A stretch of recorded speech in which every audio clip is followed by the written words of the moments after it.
Universal Joy Analysts discovered human reunion hugs, release Measurable Euphoria waves. Part 1 had been studying emotions for 40 years. Her species, could sense feelings the way humans could smell flowers.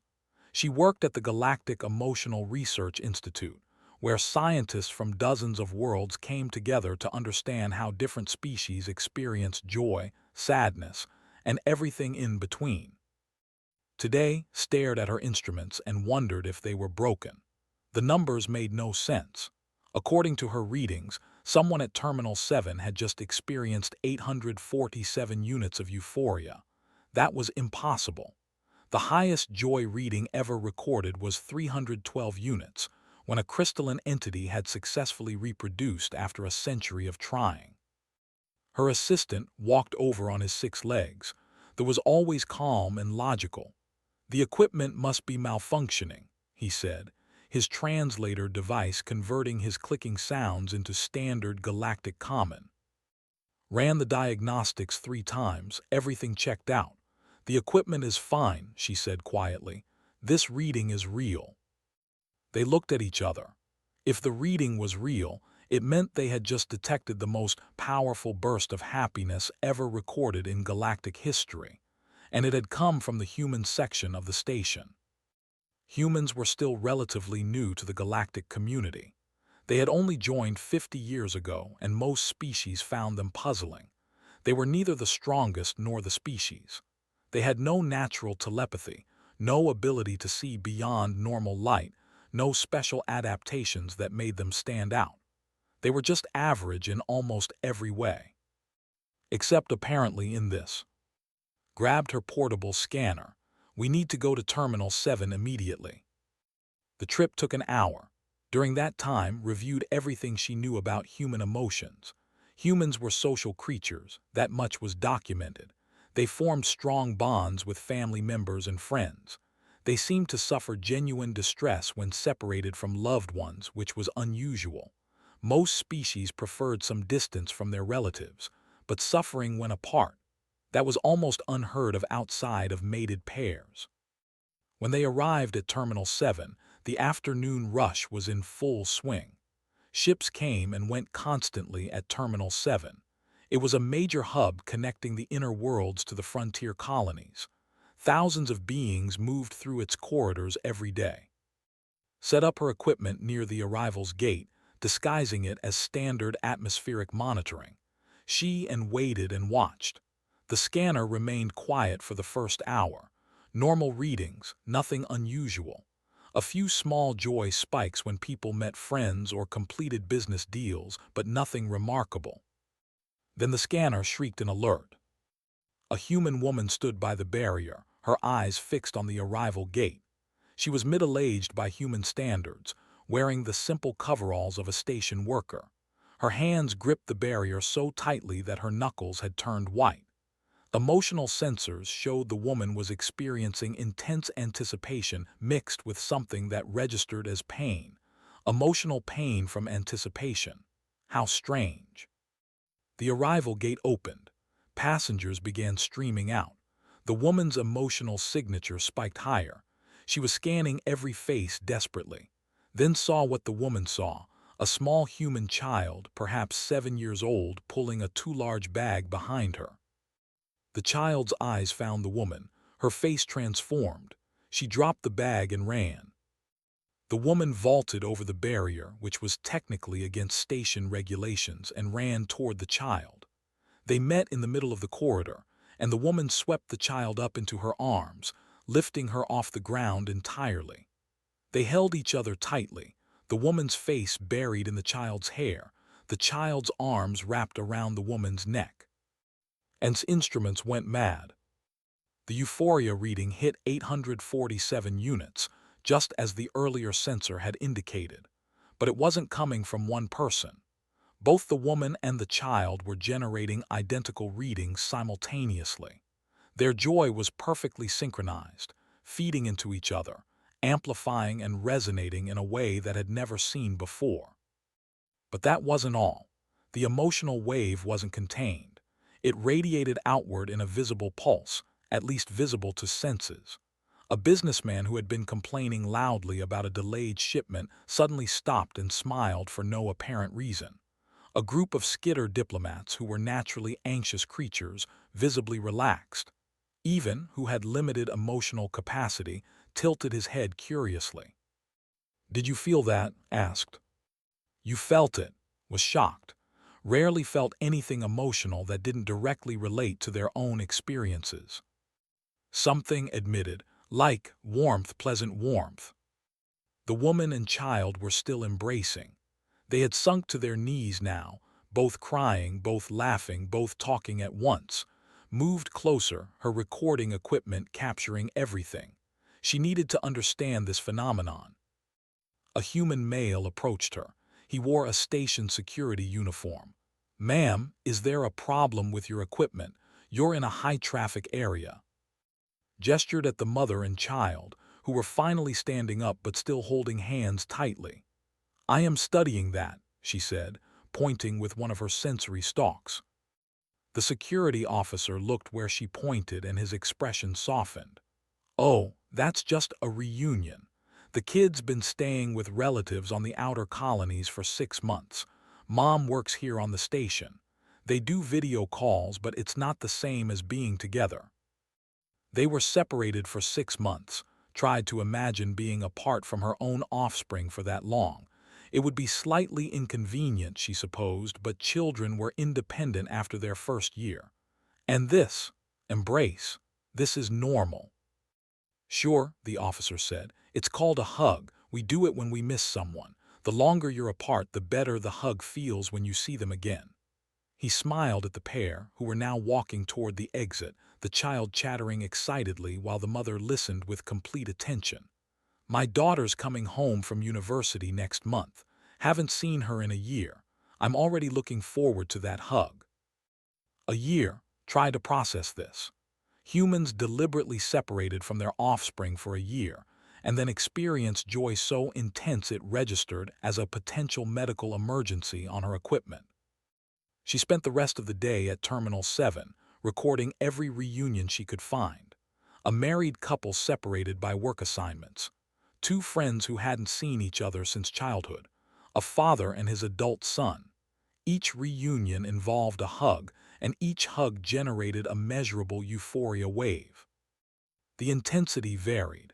Quick hugs between casual friends barely registered, but reunions after long separations created those massive spikes. The longer the separation, the more powerful the joy. It was like the humans were storing up all their happiness during the time apart and releasing it all at once. That night back at her lab, analyzed the data with growing excitement. She had discovered something completely new to science. Humans possessed an emotional transmission ability that no other known species had. When they experienced intense joy, they broadcast it. And unlike telepathic species who had to consciously project thoughts, humans did this automatically. They couldn't control it. They probably didn't even know they were doing it. The implications were staggering. If humans could generate and transmit euphoria on this scale, what else could they do? Could this ability be enhanced, studied, applied somehow to help other species? Interrupted her thoughts. "The Council will want to know about this." Nodded slowly. The Galactic Council oversaw all major scientific discoveries, especially ones involving newly joined species. They would definitely be interested in this. But something made her hesitate. She thought about that mother and child, holding each other like they were the only 2 beings in the universe. The joy on their faces had been pure and unguarded. "Yes," she finally said, "but we need more data first. Much more data. I want to understand exactly what we found before we report it." Because had been a scientist long enough to know that when you discovered something powerful and new, the galaxy didn't always respond with pure academic interest. Sometimes, powerful discoveries attracted the wrong kind of attention. And she had a feeling that human hugs were about to become very interesting to a lot of very different people. Part 2. Within 3 weeks, had assembled the largest emotional research team in Institute history. Scientists from 17 different species volunteered to help study what they were now calling the human reunion phenomenon. They deployed monitoring equipment at spaceports, military bases, and colony worlds across human-occupied space. The data that came back was extraordinary. Every observation confirmed initial findings and revealed new complexities. Humans didn't just hug during reunions. They hugged for comfort, for congratulations, for goodbye, for hello, and sometimes for no apparent reason at all. But the reunion hugs were special. Those were the ones that generated the massive euphoria waves. Dr. Sarah arrived on the 4th week. She was a human neuroscientist who specialized in studying emotions in her own species, had requested her assistance directly, and the human government had agreed to send her. Sarah was a small woman with dark hair starting to turn gray at the temples. She smiled easily and often, which had learned was a sign of friendliness in humans. They met in its laboratory, where holographic displays showed data from hundreds of recorded reunions. "This is incredible work," Sarah said, studying the displays with obvious fascination. "I had no idea we were broadcasting our emotions like this. We can't feel it ourselves." "You had no knowledge of this ability," was surprised. "Most species understood their own emotional capabilities fairly well." "None," Sarah confirmed. "To us, a hug just feels good. We knew it released oxytocin and other neurochemicals that promote bonding and reduce stress, but we thought that was all internal. We didn't know other species could detect it." Over the next several days, Sarah helped understand the biological and psychological basis of human attachment. She explained how human infants were completely helpless at birth, requiring years of intensive care to survive. This had created evolutionary pressure for extremely strong bonding between parents and children. Humans who didn't form these bonds, who didn't feel pain when separated from their young, were less likely to keep their offspring alive long enough to reproduce. "So the distress is real," said, thinking of that mother at Terminal 7, gripping the barrier with such intensity. "When you are separated from loved ones, you genuinely suffer." "Yes," Sarah said simply. "Long-term separation from people we love registers in the same brain areas as physical pain. We're not being dramatic when we say we miss someone. We actually hurt." "That seems inefficient," observed. He had joined the research team and was taking detailed notes. "Would it not be better to simply accept the separation and move on?" Sarah smiled, but there was sadness in it. "Maybe, but that's not how we're built. We're intensely social. We need each other. A human in complete isolation will often become psychologically damaged within weeks. We're designed to be together." She pulled up a video file. "This might help you understand. This is footage from a military homecoming last year." The video showed a large gymnasium filled with people. A military unit was returning from a year-long deployment on a distant world. The soldiers marched into the gymnasium in formation and could see the families waiting for them, pressed against barriers, many crying even before the reunion began. When the commanding officer dismissed the formation, chaos erupted. Soldiers ran to their families. Children sprinted to their parents. Spouses collided in desperate embraces. And sensors, which had been monitoring the playback, registered euphoria waves so powerful that the equipment had to recalibrate. "1 year apart," Sarah said quietly. "Some of these soldiers have infant children they've never held, spouses who got married right before deployment, parents who are aging and might not be here for the next homecoming. Every day of that year, they carried the weight of missing each other. And now, in this moment, all of that weight lifts at once." Watched a soldier, a young man, holding an infant for the first time. His face showed pure wonder, tears streaming down his cheeks, while his wife stood beside him, her hand on his shoulder. The love between the three of them was so intense it seemed to make the air shimmer. "This is compressed joy," Sarah continued. "Months or years of missed affection, missed moments, missed presence, all experienced in a single overwhelming instant. That's what you're detecting. That's the Euphoria wave. The research expanded. His team documented reunion hugs in every possible context. Parents reuniting with children after college. Elderly humans meeting for the first time. Friends separated by distance finding each other again after decades.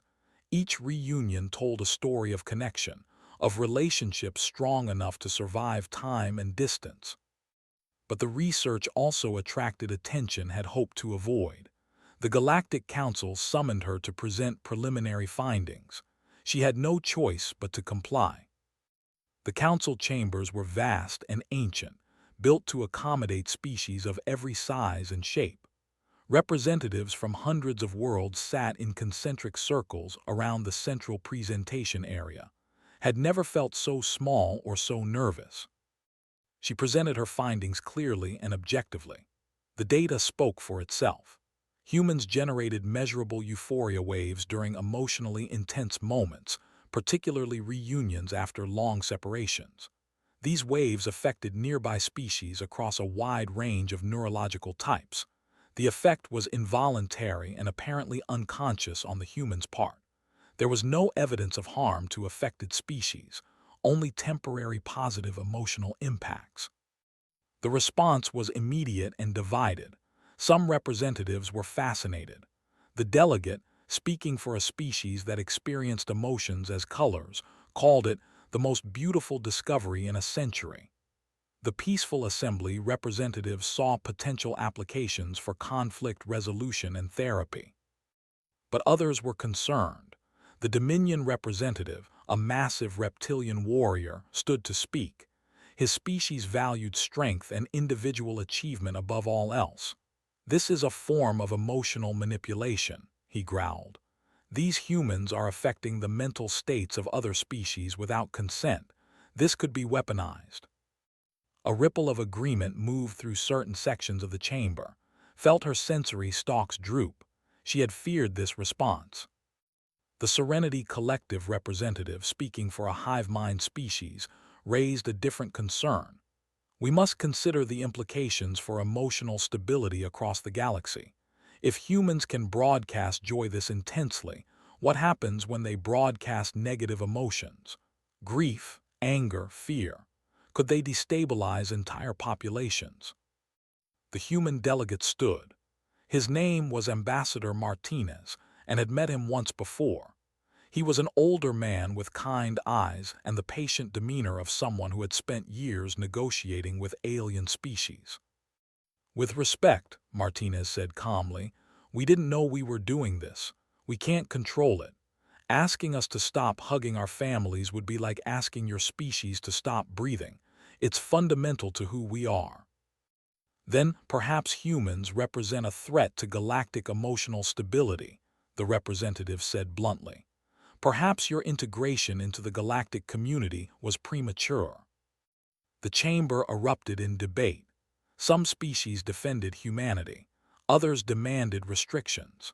A few suggested quarantining humans to their own worlds until the phenomenon could be better understood or controlled. Watched Sarah in the observation gallery. The human scientist's face was carefully neutral, but could sense her distress. This was not how the discovery was supposed to go. Had wanted to share something beautiful, something that might help the galaxy understand humanity better. Instead, she had created a controversy that might result in humans being isolated or restricted. The council called for a recess to consider the matter.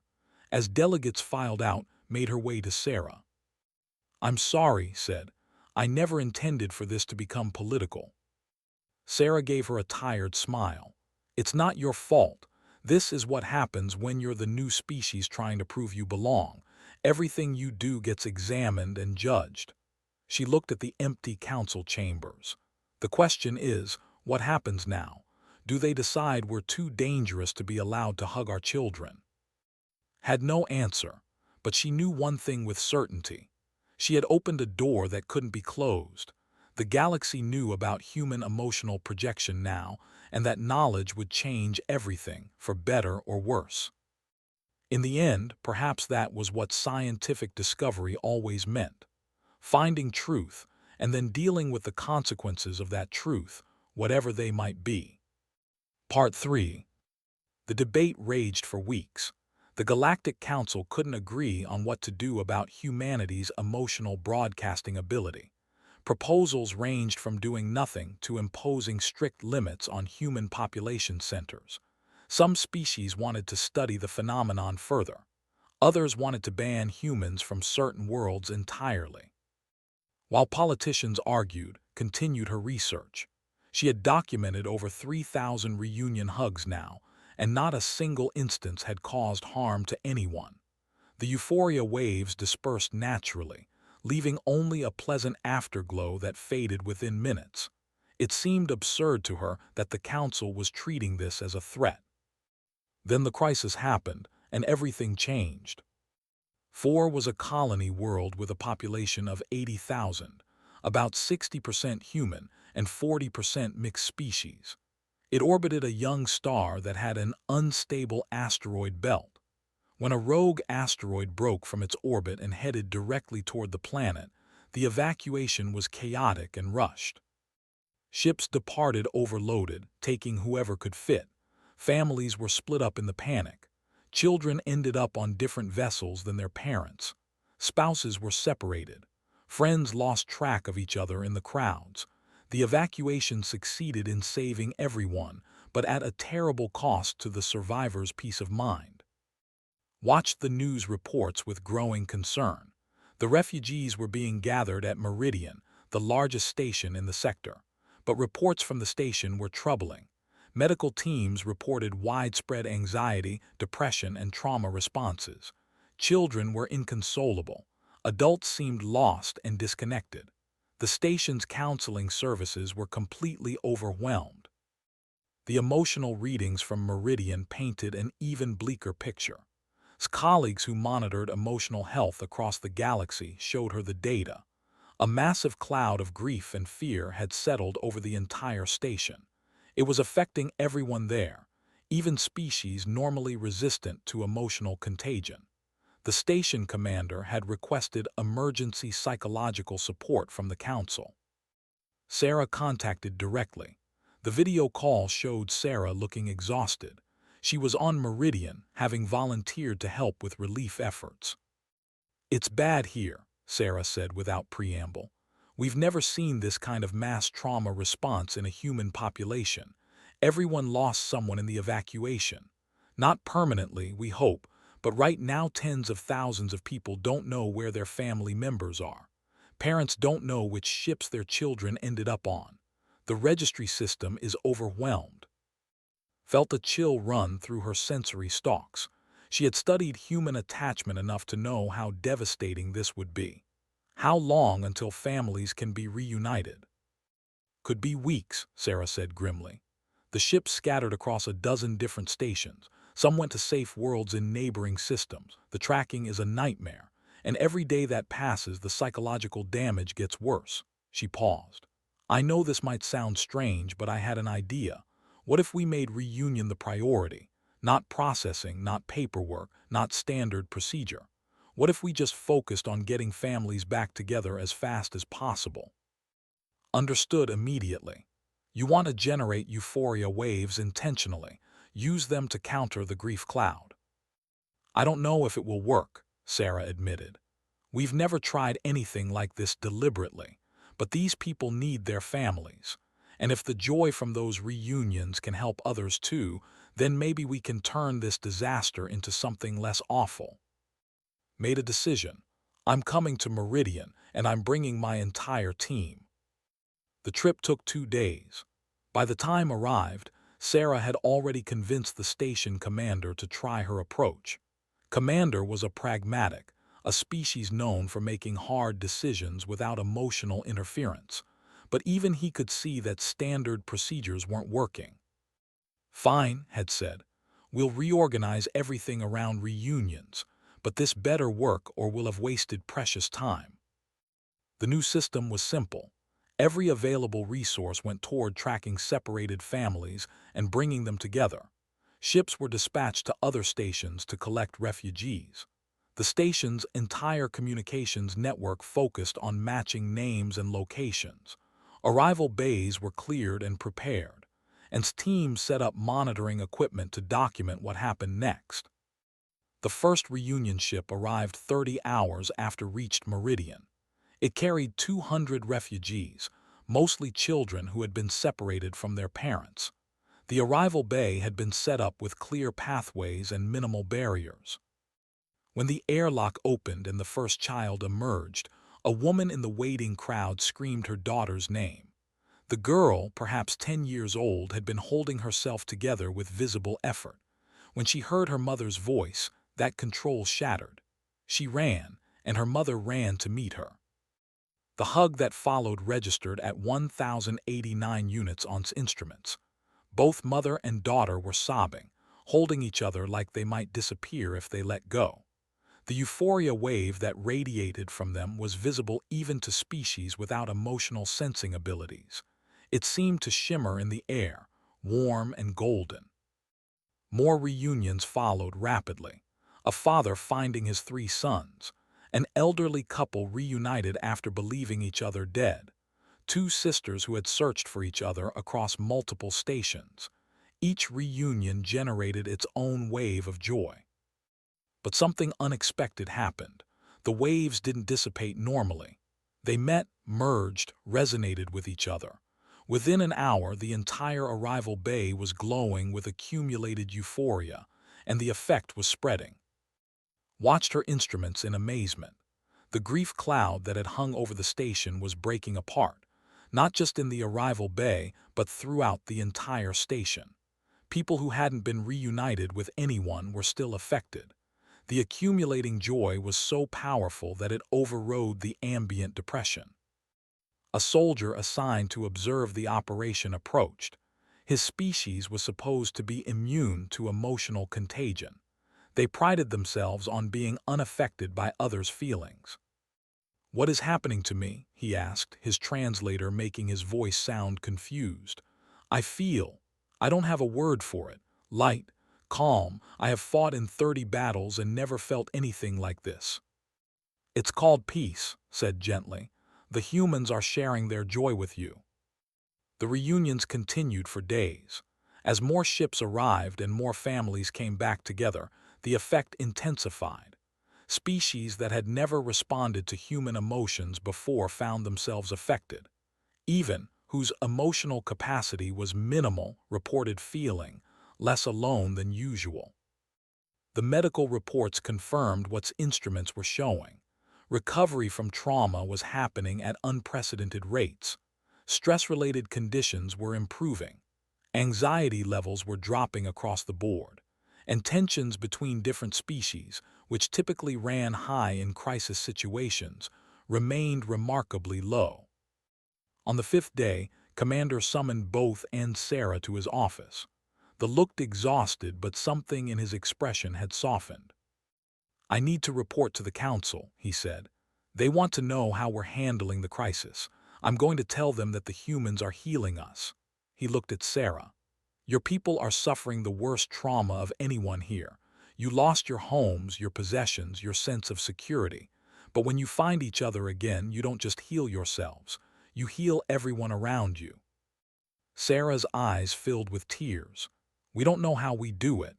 We just know we need each other to survive." "That's exactly my point," said.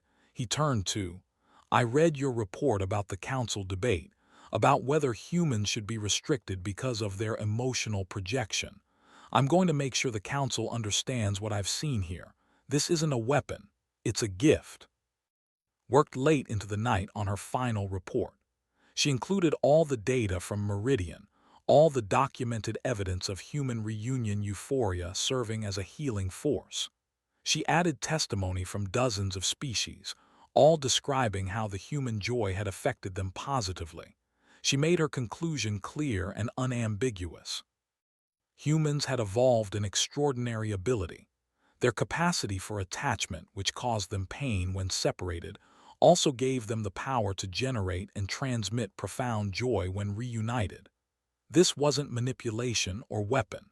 It was a fundamental aspect of their social nature. They literally radiated love when they found each other again. The report went to the council with Commander's full endorsement and supporting documentation from medical teams across 12 species. The response came within a week.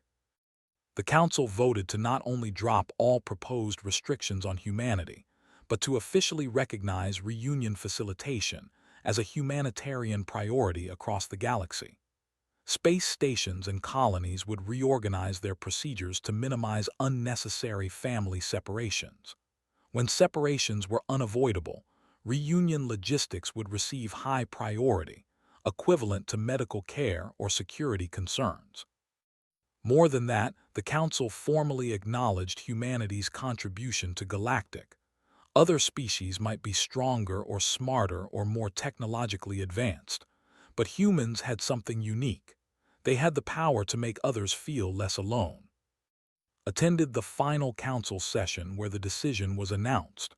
She watched Ambassador Martinez accept the council's declaration with quiet dignity, but she also saw the relief in his eyes. His species had been accepted, not in spite of their emotional nature, but because of it. After the session, found Sarah in the observation gallery. The human scientist was watching the delegates file out, a small smile on her face. "Thank you," Sarah said quietly, "for seeing us clearly, for understanding what you found." "I only documented the truth," replied. "You and your species did the rest."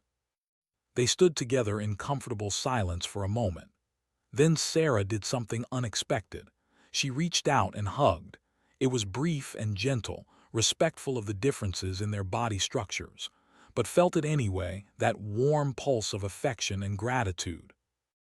It registered at 47 units on personal sensors, not a massive spike, not like the reunion hug she had documented, but real nonetheless, genuine, a small gift of connection from one being to another. And in that moment, understood something that couldn't be captured in data or reports. Humans didn't just broadcast joy during dramatic reunions.